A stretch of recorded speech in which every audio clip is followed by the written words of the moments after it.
మరో breaking news చూస్తున్నాం. AP మంత్రి నారా లోకేష్ ఆసక్తికర వ్యాఖ్యలు చేశారు. అసెంబ్లీ లాబీలో మంత్రి లోకేష్ మీడియాతో చిట్చాట్లో కీలక వ్యాఖ్యలు చేశారు. గత 5 ఏళ్లుగా టీడీపీ శ్రేణులను పోలీసులు అక్రమ కేసులతో ఎంత వేధించినా తమ కార్యకర్తలు ఎంతో ధైర్యంగా నిలబడ్డారని కొనియాడారు. వైసీపీ నేతల అసభ్య పోస్టులపైన పోలీసులు చిన్న నోటీసులు ఇస్తున్నప్పటికీ వారంతా రాజకీయ సన్యాసం అంటున్నారని విమర్శించారు. టీడీపీ శ్రేణులు తప్పు చేయలేదు కాబట్టే అక్రమ కేసులను ధైర్యంగా ఎదుర్కొని పోరాటం చేశారన్నారు. వైసీపీ శ్రేణులు మాత్రం తప్పు చేసి అడ్డంగా దొరికారని, అందుకే వారు క్షమాపణలు కోరుతున్నారని, రాజకీయ సన్యాసం తీసుకుంటున్నామని చెబుతున్నారని తెలిపారు.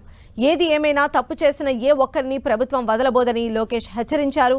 సామాజిక మాధ్యమాల్లో అసభ్య పోస్టులపైన ప్రభుత్వం సీరియస్ గా ఉందని లోకేష్ స్పష్టం చేశారు.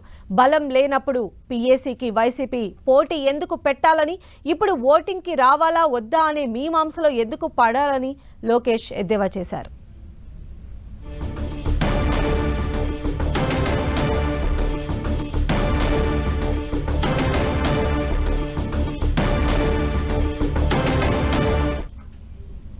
సో లోకేష్ చేసిన వ్యాఖ్యలకు సంబంధించిన అడిషనల్ డీటెయిల్స్ మా ప్రతినిధి తిరుమలరావు మనకు అందిస్తారు. తిరుమలరావు,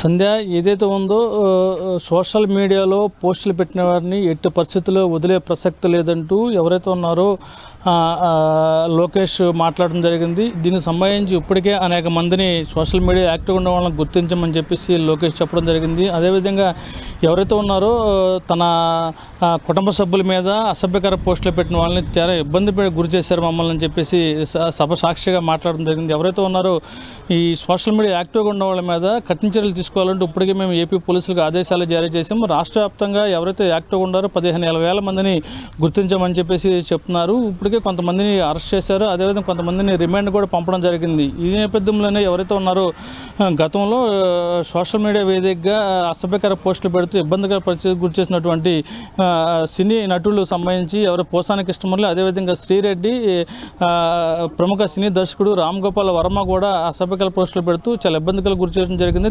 దీనికి సంబంధించి రాష్ట్ర వ్యాప్తంగా వీళ్ళ మీద కూడా కేసులు పెట్టడం జరిగింది. కేసులు పెట్టి వీళ్ళని అరెస్ట్ చేసేందుకు కూడా 41 నోటీసులు అయితే జారీ చేయడం జరిగింది. జారీ చేసినప్పటికీ ఎవరైతే ఉన్నారో పోసాని కృష్ణమురళి దీనికి సంబంధించి నిన్న మీడియా సమావేశం ఏర్పాటు చేసి నేను రాజకీయాల గురించి మాట్లాడి నా కుటుంబ సభ్యుల కోసమే ఉంటానని చెప్పేసి చెప్పడం జరిగింది. గతంలో రాజకీయాలు ఉన్న సమయంలో ఇష్టానుసారంగా వ్యవహరించినప్పుడు కుటుంబం గుర్తు రాలేదంటూ చాలా సీరియస్గా వ్యాఖ్యలు చేశారు.